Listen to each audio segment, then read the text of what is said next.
Aloha and Hi. mahalo. Hi, Dave. Hi, Cindy and Carlos. Thank you so much. A big aloha and mahalo for doing this. Well, thank you. Mahalo. And congrats first on this incredible cover. What a moving thing, especially for fans of Imagine, and doing something kind with it too. And as we get into the song, first, Cindy, are you guys here in the islands? And talk from the heart about the ways this crisis has affected each of you. We are. We're in Kauai, and this whole thing, the COVID situation, it's painful because we see so many people suffering under the guise of it.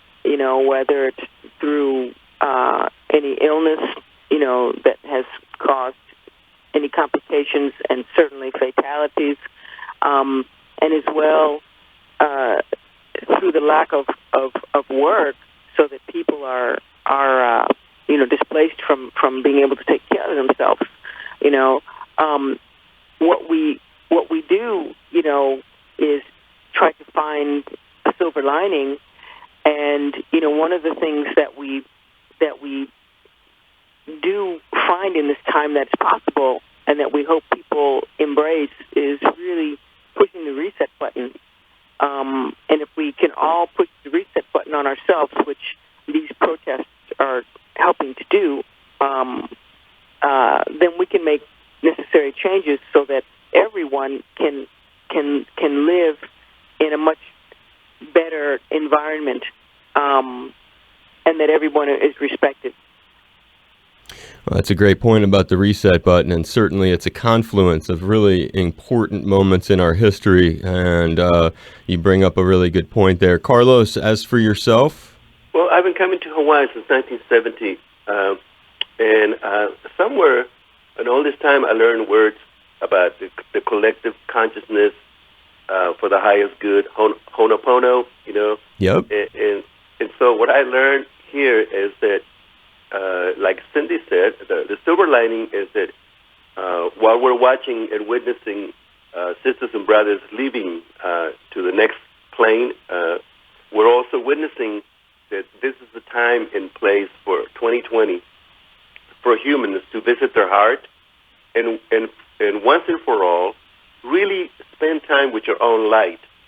For many, many years and thousands of years, people have been bamboozled to believe that you're a wretched sinner, not worthy of your own light or God. And so you're like, kind of like dead in the water, But that's not what Jesus said. That's not what the real teachers of spiritual principles say.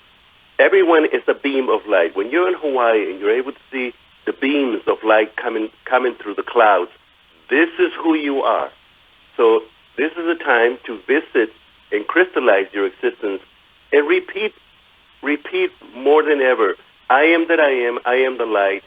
God gave me heavenly powers before I was born, and I have the capacity to create miracles and blessings and make people happy, make myself happy, and heal. We will arrive at finding the cure like we did with tuberculosis or polio.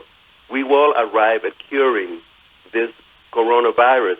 But the main disease, the main infection is fear. Humans have been infected for fear for many, many years by certain hostile forces. And so now when we've been in Hawaii and watching millions of people marching all over the world for equality, fairness, and justice, it makes me very hopeful. Humans are thirsty for hope and courage. And I am so blessed. Cindy and I were really blessed to be in this time and place in this world where two things are marching coronavirus and marching towards equality, fairness, and justice. And being here in Hawaii is making us very, very empowered. Next time you see us in concert, it's going to freak you out. But the energy, first of all, when you see a Santana concert in person, you see people get up and they're crying and laughing and dancing at the same time. And that's because the Holy Spirit, it takes over the music. We don't remember what we play most of the times because it guides your fingers and your heart and your mind into a place where it's outside of fear. That's the only goal for this interview. Imagine John Lennon's song, it's outside of fear. Imagine that we have the capacity to coexist with unity and harmony and invite people in a soulful way to awaken to coexist like we did with the year 2000. I remember the year 2000 came in from New Zealand all the way around the world to Honolulu. Right. We celebrated the year 2000 in a glorious way. That's what's going to happen around the corner. It's going that way now. Where we can do that every day. You have such an important message. It's so valuable to hear now. It reminds me of all the Santana shows. The very last thing you'd say to the crowd, and forgive me if I don't have the phrase right, but you'd be quoting Bob Marley, I believe. You'd say the future is bright, fruitful, and positive. Yes, it is. I appreciate your message so much. And this song, I mean, you reference it. Cindy, when we think about, and I had read this is going to be part of an upcoming project in September that you've got, Give the Drummer Some. This tune, as Carlos said, such an inspiring piece of music. Can you share the story of coming up with the idea to record a tune that the Santana band has played at different points live for years? And then you guys are doing something so kind with it. You're donating this inspiring cover to help those who need a break right now via Song Aid and Why Hunger. Synchronicity is amazing because the reason that I wanted to do this song is because of the message. And ever since I heard the message as a child, I loved it. So this song has always been in my mental Rolodex and in my heart because I just think that it's so beautiful. And Narda Michael Walden, the producer for the vocal tracks that we did on the record, he produced 7 tracks on the record. He asked if we were going to do a cover because everything that we've done prior was an original. And he said, if you were going to do a cover, what would it be? And that was my number one song. I said, well, Imagine, of course. And, we had no idea that there would be a COVID situation or anything like that, so that's why I say synchronicity is amazing because, we need messages like that. We have John Lennon's message, but we need to keep it revived. We need to keep putting that message out there and keep reminding people. People know about love. People know about light. People know about joy. People know about the divinity in each other, but we forget it. And we need to be reminded of that. And so, it's just such an honor on our part, to present this song. And now with this situation, it's even more of an honor and a necessity to present this energy. So we couldn't be happier that we're able to give in this way. That's a great way that you put it there, and what a perfect message for a time like this. And your voice, you were referencing, because this is a song we've all lived with for so many decades, and it's had such a powerful force. Your voice on this, when I think of that, and also, I guess, when I think about your playing as a drummer, when you're covering a tune like this, considering its legacy, its meaning to so many people, does that influence your approach as a singer when you're doing it or playing it? In terms of presenting the song, we wanted to do it in a very different way. And so, and I said that to Nora. I said, well, I would like to do it, but I want to do it differently. I don't want to play it the same way that everybody's played it. Those are great versions, too, but, I'd like to do it in a different way. And so he asked me if I liked Lenny Kravitz's version of American Woman. And I said yes, because I liked the way he played it so differently than the original. And so we kind of keyed off of that kind of vibration, and then came up with our own things, to put on it. And that's for the feel, the phrasing, of course, certainly the rhythms, from the guitars and the bass and the keyboards, and certainly from the drums, the rhythm of my voice as well. And then vocally, I just delivered the song the way that I would do it. I'm so new at singing that for me it's just such a new venture that there wasn't a lot of premeditation. Really, it was just delivering it the way I felt. and that's the only way I can sing is how I feel.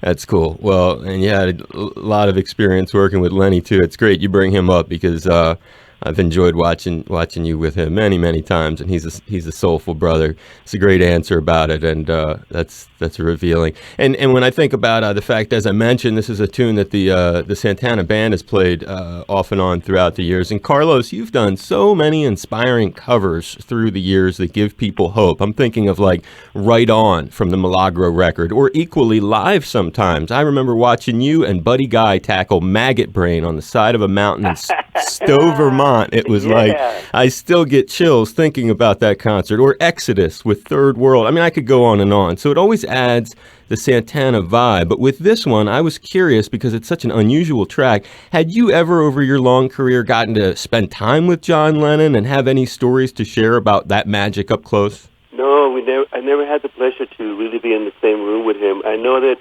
our spirits were directed towards the same thing all the time, because we believe basically the same principles of why we were giving the gift of music, which is like to unite and bring peace. I'm really grateful that Cindy invited me and Nara to participate in this song. When I came into the studio, and as soon as I heard, the ribs and the foundation of it, I was like, yes, because it didn't sound sappy or corny. It really sounded like watching the lions being fed in the zoo and the roaring, like rah. And I said, da da da da da. I said, oh yeah, give me some of this, And it just felt like Cindy said, that the music plays you when you hear it with this vibrancy, So I'm really grateful that we're utilizing what God gave to Cindy and I and John Lennon to present to this planet a new frequency of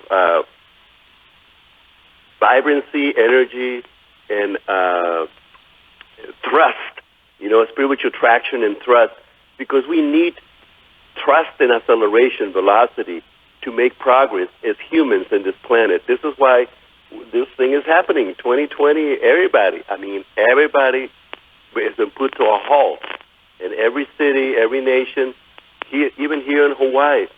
But what I learned being in Hawaii is that to be gentle, kind, compassionate, and considerate, that is the most spiritual traction you can make. And so the people, the sisters and brothers here in Hawaii, they're way ahead of the world. They've been doing this thing for a long time, And of course, it helps that this is paradise. You don't have to conclude it. People used to say in the 50s, 60s, and 40s, everybody wants to go to heaven, nobody wants to die. And now we have arrived. We're in heaven and we didn't die. So congratulations, because you live here in Hawaii, and we're going to continue to spread the message. Collective consciousness awakening is here now. Let us move forward with elegance and grace into this new future that is in front of us.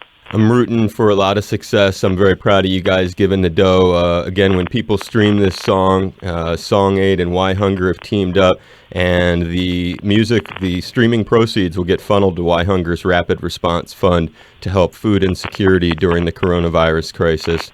And it's just an honor to get to spread the message, to get to talk to you again over these years. And Cindy, what a pleasure to finally get to speak with you. I really hope that in the future we can have you guys on the show again. And I guess I'll leave it on a lighter note. I was reading your Rolling Stone interview, and I saw one thing that made me chuckle. It seems all of us in Hawaii, whether in Waikiki or on Maui or Kauai, everyone has populations of our unofficial state bird apparently running around, the chicken, surrounding them. Yes. And I just loved what you said in Rolling Stone about that. So. Oh, awesome! Thank you so much for having us, and it's certainly an honor and joy and big light in our lives to be here on this beautiful island. I'm sending you tons of aloha, Cindy, and a big hug from 6 feet away, if that's appropriate, and the same for you, Carlos. God bless you both. And your family. God bless you too. Take care. Aloha. Thank you. Bye. Bye.